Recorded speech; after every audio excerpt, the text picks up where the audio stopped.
Thank you Sharma ji. Hello, thank you Sharma ji. Good evening, नमस्कार, respected seniors and dear friends. बहुत लंबे judicial fight के बाद ये इलेक्शन कंटिन्यूड हो रहा है, कंप्लीट होने जा रहा है 21 को। कारण ये रहा कि हर छोटी छोटी बात पे कोर्ट को कोई ना कोई अप्रोच किया, हर कोई अपना अपना ग्रीवांस लेकर के गया, और अच्छी बात है कि सबके ग्रीवांस लगभग सेटल हुए। जुडिशियली सेटल हो गए तो लोग मान गए। आपस में जब तक सेटल करने की कोशिश करते रहे लोग, तब तक कहीं ना कहीं डिफरेंस होता रहा। एनीवे, आरओ टीम के लिए भी मैं पहले धन्यवाद दूंगा कि आरओ टीम इस इलेक्शन को बहुत स्मूथली कंडक्ट कर रही है। I am really indebted to them.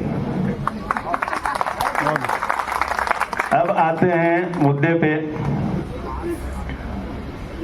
4 साल में 2018 सितंबर से जुलाई 2022 तक सेक्रेटरी रहा इस बार का। जो अपने टीनियर में मैंने परफॉर्म किया है, आप सब लोगों के सामने हैं। चाहे वो बार ऑफिस हो, लाइब्रेरी हो, कैफेटेरिया हो, जो शॉप्स देख रहे हैं वो हो, बीएस मेहता पदम सिंह की गलियां हो, न्यू चैम्बर कॉम्प्लेक्स के आसपास के पार्क हो, टाइलिंग हो।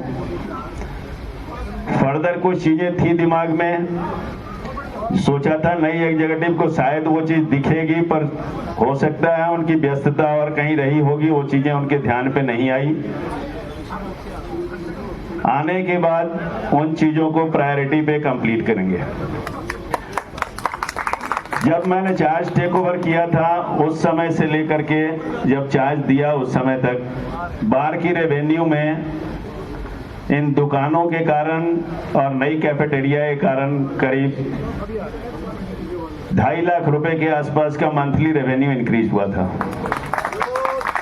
जब चार्ज दिया था उस समय बार की जो मंथली रेवेन्यू थी वो इतनी सफिशिएंट हो गई थी कि बार के रूटीन एक्सपेंसेस जो हैं वो उस रेवेन्यू से कवर्ड हो जाए।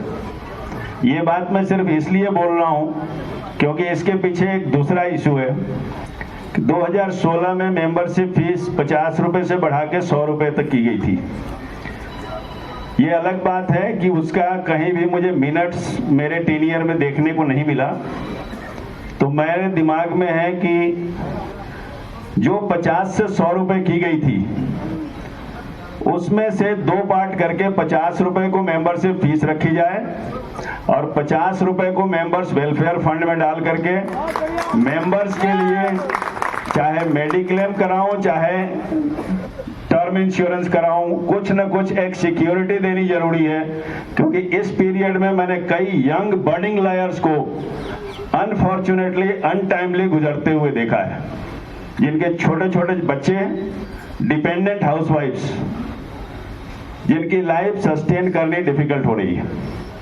और उनके लिए हम जब डेथ होता है उस समय एक दिन अपना अफसोस, अपना दुख, अपना सिंपैथी दिखा देते हैं, उसके बाद भूल जाते हैं। मेरा कहना है कि बार के तरफ से कुछ न कुछ ऐसी अरेंजमेंट जरूर होनी है और मैं करूंगा कि उस फैमिली को जिसके पास कोई अर्निंग साधन नहीं है, जो डिपेंडेंट बन करके जी रहे थे, उनको एक ऐसी फिगर, ऐसी अमाउंट कहीं ना कहीं से जरूर मिल जाए जो उनके लिए एक बेसिक स्टैंडिंग दे सके, बेसिक फाउंडेशन दे सके, जिसके बेसिस पे वो आगे अपना बढ़ सके।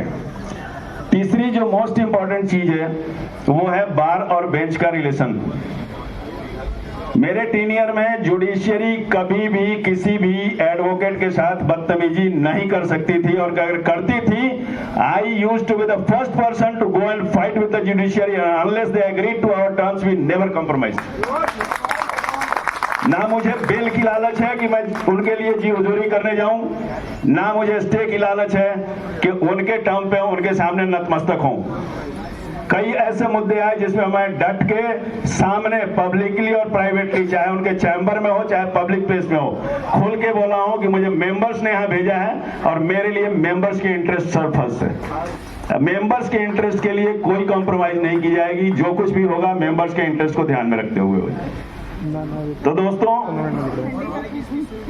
इन छोटे से विजन्स के लिए, चूंकि समय बहुत कम दिया गया है, इन छोटे से विजन्स के साथ बस इतना ही कहना चाहूंगा कि बार में जो भी कैंडिडेट आप लोग चुन रहे हैं, इन चीजों को ध्यान रखिए कि वो अवेलेबल हो, उसको बेल और स्टे की लालच में कॉम्प्रोमाइज न करना पड़े, उसके लिए बार के मेंबर्स की इंटरेस्ट सर्वप्रथम हो और बार का ओवरऑल इंफ्रास्ट्रक्चर डेवलपमेंट जो टॉप प्रायोरिटी हो। Thank you very much. Thank you Nagendra ji. Thank you Nagendra ji, बहुत बहुत धन्यवाद आपका। बैलेट नंबर 3 है नागेंद्र जी फॉर प्रेसिडेंट।